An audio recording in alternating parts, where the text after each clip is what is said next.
Morning students, कैसे हैं आप सब। आशा करती हूँ कि आप सभी अच्छे होंगे और अपने घर पर स्वस्थ और सुरक्षित होंगे।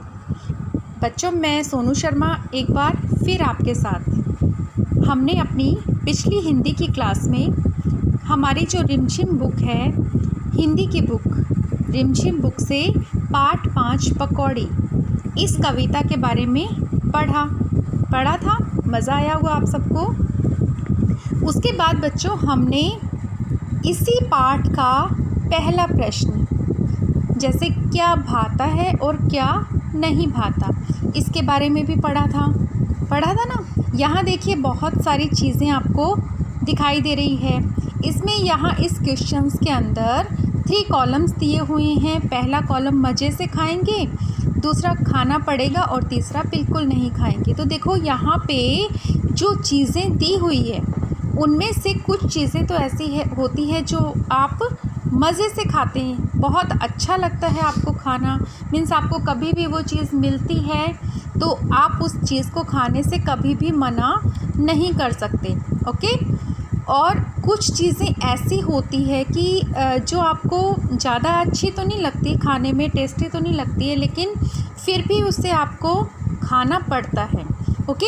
और कुछ चीज़ें ऐसी होती है कि जो आपको अच्छी भी नहीं लगती और उससे आपको खाना ज़रूरी भी नहीं होता। मीन्स आपकी ग्रोथ के लिए और आपके अच्छे स्वास्थ्य के लिए वो ज़रूरी भी नहीं होती है। तो मतलब ऐसी कुछ चीज़ें होती है जिससे आप बिल्कुल भी नहीं खाएंगे।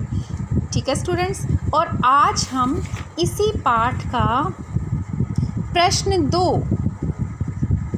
पहिया और पहिए मीन्स बोलो किसके कितने पहिए। देखो, यहाँ पे आप बहुत सारी पिक्चर्स देख रहे हैं, दिखाई दे रही है ना आपको पता है ये क्या है? ये होते हैं ट्रांसपोर्ट बोलते हैं यातायात के साधन। और यातायात के साधन का मतलब होता है वो साधन जिससे हम एक जगह से दूसरी जगह पर पहुंचते हैं। ओके। एक जगह से दूसरी जगह पर जाने के लिए जिन साधनों का उपयोग किया जाता है वो होते हैं यातायात के साधन। ओके बच्चों, यहाँ देखो, आपको बहुत सारे यातायात के साधन दिखाई दे रहे हैं, जैसे बस, स्कूटर, रिक्शा, बैलगाड़ी, तांगा, ऑटो रिक्शा, साइकिल, हवाई जहाज़। यहाँ आपको पता है ना ये सब चीज़ें किस काम में आती हैं। ये सभी साधन जो होते हैं वो हमें एक जगह से दूसरी जगह पहुँचाते हैं। अगर हमें ज़्यादा दूर जाना होता है तो हम बस का और हवाई जहाज़ का यूज़ करते हैं। ठीक है। और अगर हमें पास में ही जाना होता है, कम दूरी पे जाना होता है, तो हम लोग जैसे रिक्शा या फिर तांगा, ऑटो रिक्शा, साइकिल, स्कूटर, बैलगाड़ी, इन सब को यूज़ कर सकते हैं। ओके।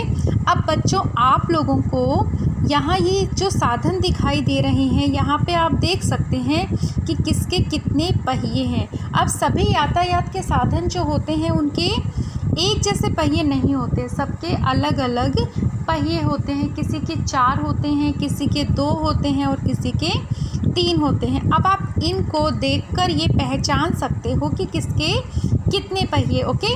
मैं आपसे पूछूंगी तो आप लोग इसे देखिएगा और बताइएगा मुझे। ओके।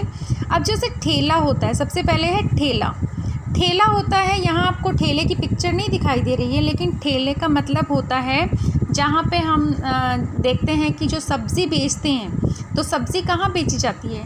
ठेले पे बेची जाती है।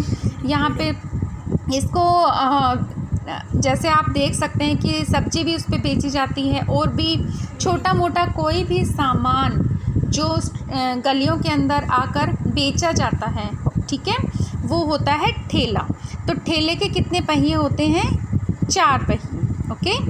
तांगा, ये होता है तांगा, जहाँ हॉर्स आगे होता है, पीछे पहिए होते हैं, वो होता है तांगा। तो तांगे के कितने पहिए होते हैं? 2। स्कूटर के भी 2 पहिए होते हैं। बैलगाड़ी, यहाँ देखो, ये बैलगाड़ी आपको दिखाई दे रही है। बैलगाड़ी में आगे 2 बैल हैं और पीछे 2 पहिए हैं। तो बैलगाड़ी में कितने पहिए होते हैं? 2 पहिए होते हैं। साइकिल में भी 2 पहिए होते हैं। पानी का जहाज़ जो होता है उसमें एक भी पहिया नहीं होता, इसीलिए मैंने यहाँ पे क्रॉस कर दिया है। ओके। ट्रक, ट्रक में 4 पहिए होते हैं, बस में 4 पहिए होते हैं, रिक्शा में 3 पहिए होते हैं। यहाँ देखो दिखाई दे रहा है रिक्शा आपको, ये होता है रिक्शा और इसमें कितने पहिए हैं? 3 पहिए हैं। कार में 4 पहिए होते हैं। ऑटो रिक्शा, ये होता है ऑटो रिक्शा, ऑटो रिक्शा में भी 3 पहिए होते हैं, 2 पीछे और 1 आगे। और हवाई जहाज़ में 3 पहिए होते हैं। हवाई जहाज़ में कितने पहिए होते हैं? 3 पहिए होते। देखा बच्चों, आज आपने बहुत सारे यातायात के साधनों के बारे में जाना और ये भी जाना कि किसके कितने पहिए होते हैं। आज आपने बहुत कुछ सीखा और आप लोगों को इसमें क्या करना है, ये जो वर्क है आपको मैं अपने व्हाट्सएप ग्रुप पे भी सेंड करूँगी, इसे आपको अपनी नोटबुक में भी लिखना है। और ये पिक्चर्स जो है वो आपको कहीं भी देखने को मिल जाएगी, कहीं पे भी आप इसको देख सकते हैं। ओके। और इनको देखकर आपको पता लग सकता है कि किसके कितने पहिए होते हैं और ये आपकी हिंदी की बुक में भी है, तो आप इसे देखकर भी ये पता लगा सकते हो कि किसके कितने पहिए होते हैं। ओके स्टूडेंट्स, आज के लिए इतना ही काफ़ी है, हम फिर मिलेंगे अपनी नई क्लास में। Okay students, have a nice day.